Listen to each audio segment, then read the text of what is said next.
በስመ አብ ወወልድ ወመንፈስ ቅዱስ አሐዱ አምላክ አሜን።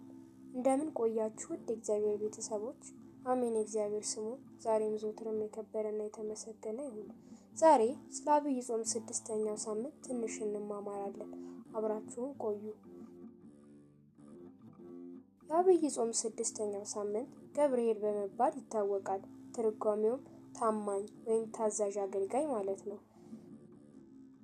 ይህ ሳምንት ጌታችን መድኃኒታችን ኢየሱስ ክርስቶስ ስለ አገልጋዮቹ በምሳሌ ያስተማረበት ነው። አንድ ባለጸጋ ለሶስት አገልጋዮቹ እንደየአቅማቸው መክሊት ይሰጣቸዋል።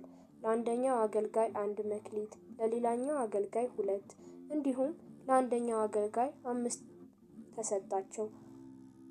5 እና 2 መክሊት የተሰጣቸው አገልጋዮች እጥፍ አድርገው ሰሩበት። ነገር ግን ባለ 1 መክሊቱ ምንም አላተረፈበትም ነበረ። ጌታው የሰጠውን መክሊት ቆፍሮ ቀበረው።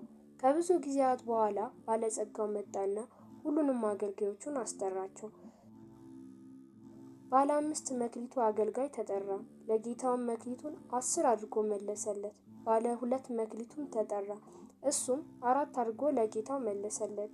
ባለጸጋው የዚህን ጊዜ ተደሰተና እናንተ ታማኝ አገልጋዮች፣ በጥቂቱ ታምናችኋልና በብዙ እሾማችኋለሁ፣ ወደ ጌታዬ ደስታ ግቡ አላቸው።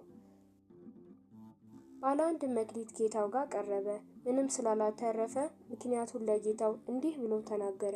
ጌታ ሆይ፣ አንተ እኮ ካልዘራህበት የምታጭድ ካልበተንክበት የምትሰበስብ ጨካኝ ሰው መሆንህን አውቃለሁ።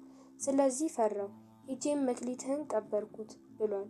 ጌታውም እንዲህ አለው፣ አንተ ክፉና ሀኬተኛ ባሪያ፣ አትርፈ ብትመልስ በተሸለምክ ነበረ።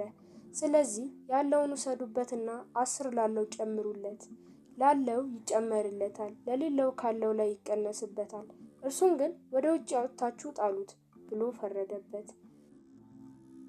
እኛም እግዚአብሔር የሰጠንን መክሊት አግኝተን እንደ ባለ 2ቱና ባለ 5ቱ አገልጋዮች እንደተሰጣቸው አትርፈን የርስቱ የመንግስቱ ወራሾች እንድንሆን የእግዚአብሔር መልካም ፍቃድ ይሁንልን። ወስብሐት ለእግዚአብሔር።